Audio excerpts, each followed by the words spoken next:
Assalamualaikum warahmatullahi wabarakatuh. Perkenalkan, nama saya Rizka Wulandari, mahasiswa PPG Prajabatan Gelombang 1. Saya ingin mempresentasikan desain invensi atau inovasi pembelajaran dan rencana tindak lanjut mata kuliah seminar PPG. Dari pengalaman pembelajaran yang telah saya lakukan, pengalaman bermakna yang saya dapatkan yaitu proses pembelajaran menggunakan alur merdeka. Dengan menggunakan alur merdeka ini, pola pembelajaran saya menjadi lebih baik, yang tadinya runtut dan sistematis menjadi lebih runtut dan sistematis. Kemudian, dengan menggunakan alur merdeka juga menjadi lebih mudah saat memahami materi baru yang belum saya pahami. Adapun tahapan alur merdeka yaitu yang pertama mulai dari diri, yang kedua eksplorasi konsep, yang ketiga ruang kolaborasi, yang keempat demonstrasi kontekstual, yang kelima elaborasi pemahaman, yang keenam koneksi antar materi, dan yang ketujuh aksi nyata. Kemudian pembelajaran bermakna yang saya dapatkan dari perkuliahan PPG Prajabatan adalah pada mata kuliah pembelajaran sosial emosional. Pembelajaran bermakna yang saya dapatkan ketika belajar pembelajaran sosial emosional, terutama pada topik 3 yaitu experiential learning, di mana yang terpenting dari sebuah pembelajaran adalah proses dan bukan hanya dilihat dari pembelajaran di dalam kelas saja, seperti membaca, menghafal, dan menulis. Namun, pembelajaran yang didapatkan melalui pengalaman atau kegiatan praktik secara langsung, dan itu juga sangat penting dalam proses pendidikan atau pembelajaran. Pembelajaran bermakna yang saya dapatkan dari proses mengikuti perkuliahan PPG Prajabatan yang ketiga adalah pada mata kuliah berdiferensiasi, yaitu bahwa proses pembelajaran dilakukan melalui cara yang berbeda-beda agar peserta didik dapat mencapai tujuan pembelajarannya. Peserta didik memiliki kemampuan dan karakteristik yang berbeda-beda.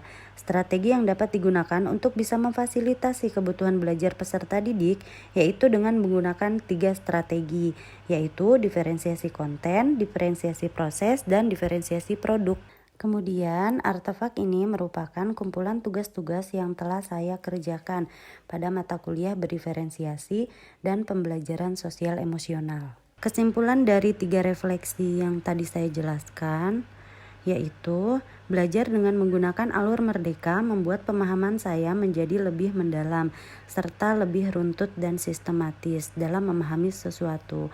Oleh karena itu, saya juga akan menerapkan alur merdeka untuk dijadikan sebagai alur pembelajaran dalam memahami konsep biologi pada peserta didik dengan memfasilitasi kebutuhan belajar peserta didik melalui pembelajaran berbasis pengalaman, membuat pemahaman peserta didik menjadi lebih bermakna. Perubahan paradigma baru tentang makna guru bagi saya. Guru bukan hanya seseorang di dalam kelas yang bertugas sebagai penyampai informasi, namun guru adalah orang tua kedua bagi peserta didik, di mana orang tua harus bisa memenuhi kebutuhan peserta didik, dan guru juga harus memenuhi kebutuhan belajar peserta didik. Peserta didik harus mendapatkan hak yang sama, yaitu mendapatkan pembelajaran. Melalui pembelajaran berdiferensiasi, guru dapat memenuhi kebutuhan belajar peserta didik. Guru bertugas sebagai fasilitator, di mana peserta didik dapat mengembangkan keterampilannya yang mereka miliki melalui pengalaman dan pembelajaran yang nyata. Desain inovasi. Dari pengalaman yang saya dapatkan ketika saya melaksanakan PPL, yaitu ada beberapa hal yang menarik bagi saya.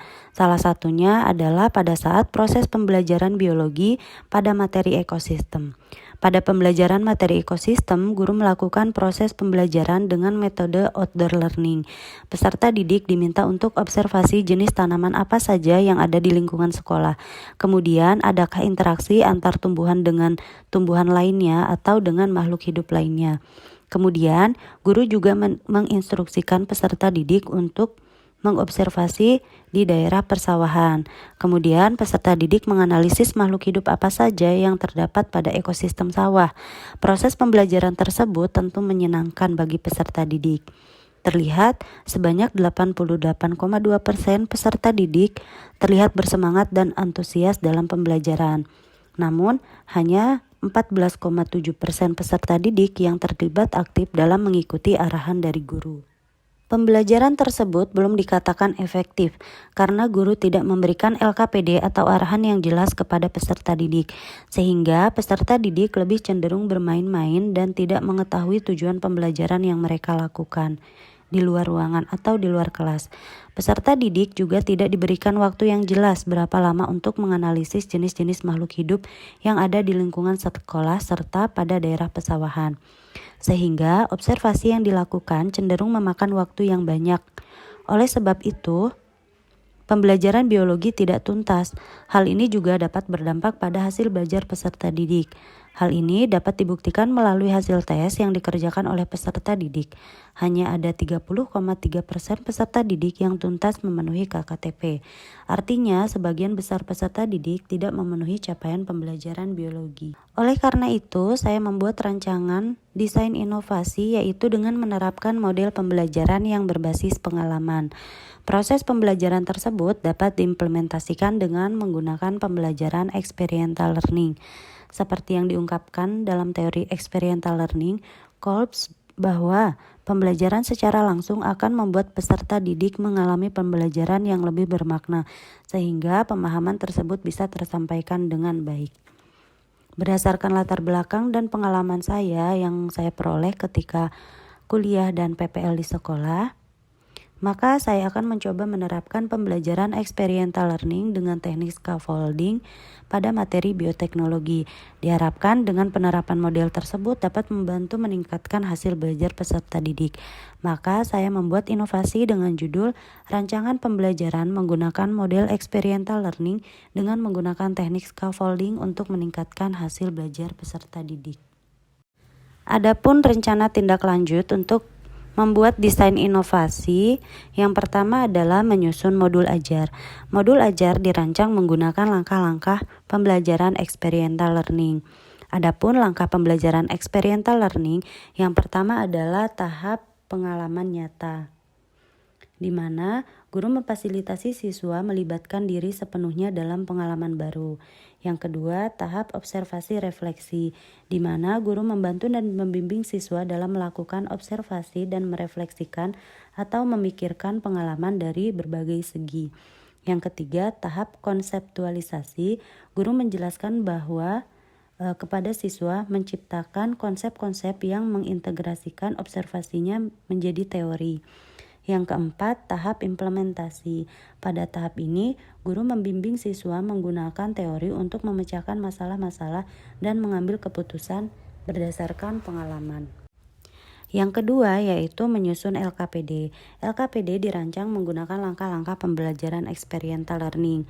Kemudian LKPD memuat pendekatan berdiferensiasi. Yang pertama, diferensiasi konten. Guru menggunakan materi ajar dengan konten produk hasil bioteknologi yang berbeda-beda. Yang kedua, diferensiasi proses. Guru memetakan peserta didik berdasarkan tingkat kemampuan kognitif peserta didik. Peserta didik yang memiliki tingkat kemampuan yang rendah diberikan bantuan berupa scaffolding. Yang ketiga, diferensiasi produk. Peserta didik membuat produk hasil bioteknologi yang berbeda-beda. Yang ketiga, menyusun instrumen penilaian. Instrumen penilaian yang disusun sesuai dengan capaian pembelajaran pada modul. Instrumen ini digunakan untuk menentukan tingkat keberhasilan proses belajar yang mampu mengukur semua aspek kompetensi siswa yang menuntun peserta didik menjadi lebih aktif. Kemudian menyusun strategi pembelajaran. Strategi pembelajaran yaitu dengan menggunakan alur merdeka. Yang pertama, mulai dari diri. Merupakan pertanyaan reflektif yang saya berikan kepada peserta didik sebelum dilaksanakannya pembelajaran atau sebelum kegiatan inti. Yang kedua, eksplorasi konsep.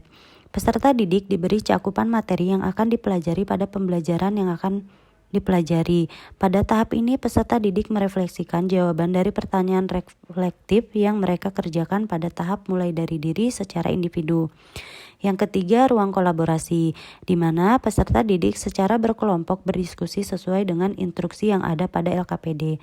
Yang keempat, demonstrasi kontekstual.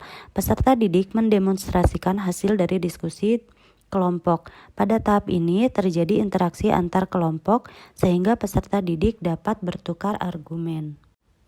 Selanjutnya yaitu elaborasi pemahaman. Pada tahap ini, peserta didik mendiskusikan hal apa saja yang belum mereka pahami selama proses pembelajaran berlangsung. Kemudian, koneksi antar materi. Pada kegiatan ini, peserta didik membuat kesimpulan terhadap apa yang telah dipelajari dan menghubungkan dengan materi-materi sebelumnya yang sudah dipelajari atau mengaitkan dengan kehidupan nyata, sehingga hal yang dipelajari menjadi lebih mudah untuk diingat. Kemudian, aksi nyata. Pada tahap ini, peserta didik merefleksikan pembelajaran yang telah dilakukan. Sekian presentasi dari saya akhiri. Wassalamualaikum warahmatullahi wabarakatuh.